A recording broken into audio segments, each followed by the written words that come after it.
Doctors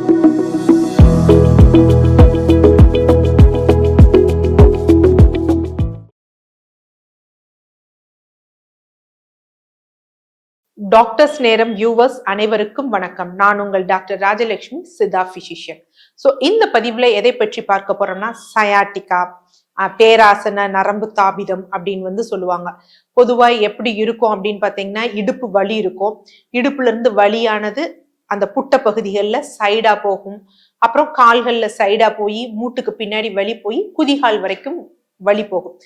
இந்த sciatica பிரச்சனைகளுக்கு main காரணம் என்ன அப்படின்னா, முதுகு தண்டுவடத்திலிருந்து மூளையிலிருந்து நரம்புகள் அப்படியே கொடிகளாட்டம் வயர் மாதிரி வரும்.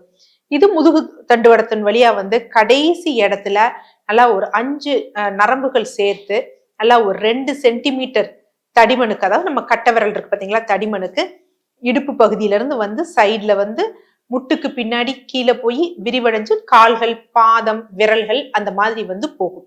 நிறைய பேருக்கு இடுப்பு வலி வருவதற்குரிய காரணங்களும், முட்டு வலி வருவதற்குரிய காரணங்களும், கால் தசை பிடிப்புகள் வருவதற்குரிய காரணமும் இந்த சயாட்டிக் நர்வ் கம்ப்ரெஷன் தான் மேக்சிமமா இருக்கும். அது தெரியாம நம்ம என்ன பண்ணுவோம், எனக்கு இடுப்பு வலிக்குது, கால் வலிக்குது, பாதத்துல எரிச்சலா இருக்கு, அதுக்கடுத்து ஊசி குத்துற மாதிரி இருக்கு. நிறைய பேர் மூட்டு வலின்னு மூட்டு மாற்று சிகிச்சை கூட பண்ணிருப்பாங்க. ஆனா திருப்பி வலி வரும். என்ன காரணம்னா, இந்த சயாட்டிகா நர்வ் கால் தசைகளுக்கு வரப்ப அது கொஞ்சம் கம்ப்ரெஷன் ஆகும் பொழுது என்ன ஆகும்னா, ஒரு ஸ்டிஃப்னஸ் நமக்கு கொடுக்கும். அந்த ஸ்டிஃப்னஸ் தசையை இறுக்கி பிடிச்சுக்கும். தசை என்ன பண்ணும் அப்படின்னா, இருகலா இருக்கிறப்ப கால் மூட்டுகளை நீட்டி மடக்குவதற்கு கஷ்டமா இருக்கும். அப்ப எப்படி நம்ம நினைப்போம் அப்படின்னா, நம்ம தசையை யோசிக்க மாட்டோம், நரம்பை யோசிக்க மாட்டோம், நேரா கால் முட்டி தான் பிரச்சனை நினைச்சு பல பேர் என்ன தெரியுமா பண்ணுவாங்க, முட்டி வலிக்குதுன்னு சொல்லிட்டு அதுக்கு சிகிச்சை பண்றது, வலி நிவாரண மாத்திரைகள் எடுக்கிறது, இந்த மாதிரி தவறான சிகிச்சைகளுக்குள்ள போய்கிட்டு இருப்பாங்க. தசைகள் ரொம்ப முக்கியம். தசைகள் ஆரோக்கியமாக இருந்தாலே மூட்டு வலிகள் வராது.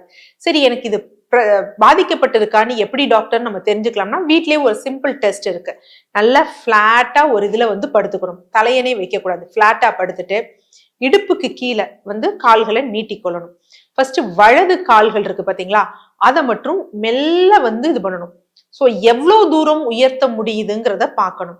நம்ம எல்லாம் இன்னைக்கு ஓரளவுக்கு படிச்சவங்கனால தெரியும், 30 டிகிரியா, 60 டிகிரியா, இல்ல செங்குத்தாவா, 90 டிகிரியா அப்படின்னு. எந்த அளவுக்கு நம்மளால 90 டிகிரி அளவு வரைக்கும் நான் தூக்குறேன், எனக்கு எந்த பிரச்சனையும் வரல அப்படின்னா உங்களுக்கு சயாட்டிகா நர்வ் பாதிக்கப்படல. இல்ல அப்படி தூக்குறப்ப எனக்கு ஒரு அசௌகரியம், ஒரு சர்டைன் டிகிரில ஒரு பாதிப்பு ஏற்படுது, அதாவது இடுப்பு வலி, கால் வலி இல்ல, முட்டு வலி இருந்தா கூட ஒரு சர்டைன் டிகிரில தூக்குறப்ப பாதிப்பு இருக்கு அப்படின்னா நமக்கு சயாட்டிக் நர்வ் கம்ப்ரெஷன் இருக்கு அப்படிங்கறது அர்த்தம். இதை நம்ம அஜாக்கிரதையா விடக்கூடாது. ஏன்னா நர்வ் சிவியரா கம்ப்ரெஷன் ஆகி டெத் ஆயிடுச்சுன்னா அதை திருப்பி நம்ம புதுப்பிக்க முடியாது.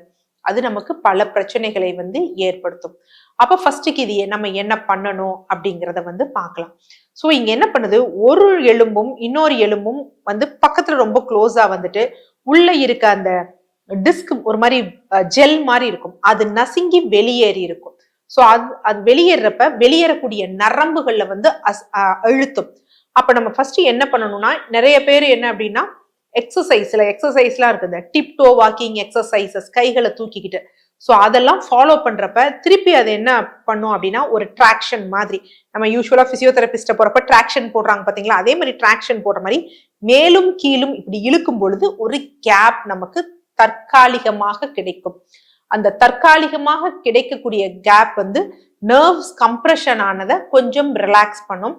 நமக்கு ரொம்ப கொஞ்சம் வலி இல்லாமல் இருக்கும்.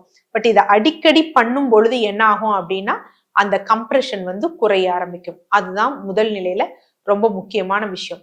அடுத்து இதற்கு சில சத்துக்கள் ரொம்ப முக்கியம். என்ன அப்படின்னு பாத்தீங்கன்னா, விட்டமின் B12, காப்பர், இந்த 2 சத்துக்களுமே ரொம்ப முக்கியம்.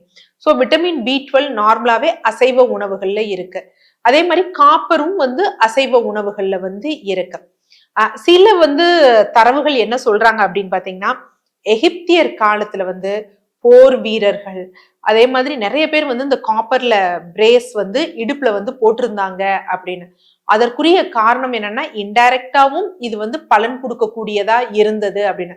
காப்பர் பாத்திரத்துல நம்ம தண்ணீர் இருந்துருது, இதெல்லாம் நமக்கு நேச்சுரலா காப்பரை கொடுக்கும். ஆனா அதே நேரத்துல அதை நீட்டா மெயின்டைன் பண்ணும். இல்லைன்னா அந்த களிம்பே நமக்கு நஞ்சா மாறி போயிடும். ஸோ அதனால காப்பர் சத்துள்ள உணவுகளும் விட்டமின் B12 சத்துள்ள உணவுகளும் எடுக்கிறது ரொம்ப முக்கியம். எதற்காக அப்படின்னா நரம்புகளுக்கு இது ரொம்ப முக்கியம். ஆக்சுவலா இது என்ன சொல்லுவாங்கன்னா மைலோ நியூரோ டிசீஸ்ல தான் வரும். என்ன அப்படின்னு பாத்தீங்கன்னா முதுகு தண்டுவடம், அதே மாதிரி அந்த தசைகள் நரம்பு சம்பந்தப்பட்ட ஒரு நோய் தான். அப்ப அதை சீரா வச்சுக்க 2 விஷயம். ஒன்று எக்ஸசைஸ், இன்னொன்னு என்னன்னா விட்டமின் B12 மற்றும் காப்பர் சத்து நிறைந்த உணவுகளை எடுக்கணும், ரொம்ப நல்லது. அதே மாதிரி கொலாஜன் நிறைந்த உணவுகள், அதுக்கு ரொம்ப அற்புதமானது என்ன அப்படின்னு பாத்தீங்கன்னா வெள்ளரிக்காய், கீரைக்காய். நம்ம நார்மலா அந்த கீரைக்காய்க்குள்ள பார்த்தோம்னு வச்சுக்கோங்களேன், வெளியில ஒரு மாதிரி இருக்கும், உள்ள ஒரு மாதிரி ஜெல் மாதிரி இருக்கும். அது நல்ல இளம் பிஞ்சா இருக்கிற மாதிரி. அதே மாதிரிதான் நம்ம முதுகு தண்டுவடமும் இருக்கும். சோ அதனால கீரைக்காய் போன்றவற்றை நம்ம உணவுல அடிக்கடி எடுத்துக்கணும். விட்டமின் டியும் ரொம்ப முக்கியம். அதுக்கு சப்ளிமெண்ட்டை நாடி போகிறத தவிர்த்துட்டு வாரம் 2 நாள் வெறும் 15 நிமிடம் கை கால்கள் வெயில்ல படுற மாதிரி நம்ம எக்ஸ்போஸ் ஆகி இருந்தோம் அப்படின்னா இந்த சயாட்டிக்காவுக்கு நல்ல ஒரு தீர்வு இருக்கும். ஸோ வர்ம சிகிச்சை, அதனுடன் என்ன அப்படின்னு பாத்தீங்கன்னா உணவு முறை, மருந்துகள், இது 3ஐயும் சீரா ஃபாலோ பண்ணோம் அப்படின்னா சயாட்டிக்காவுக்கு வாழ்நாள் முழுவதும் வலி வேதனைகள் இல்லாமல், மாத்திரைகள் இல்லாமல் கண்டிப்பாக வாழலாம். அதற்கு நானும் இறைவனை வேண்டிக் கொள்கிறேன். நன்றி.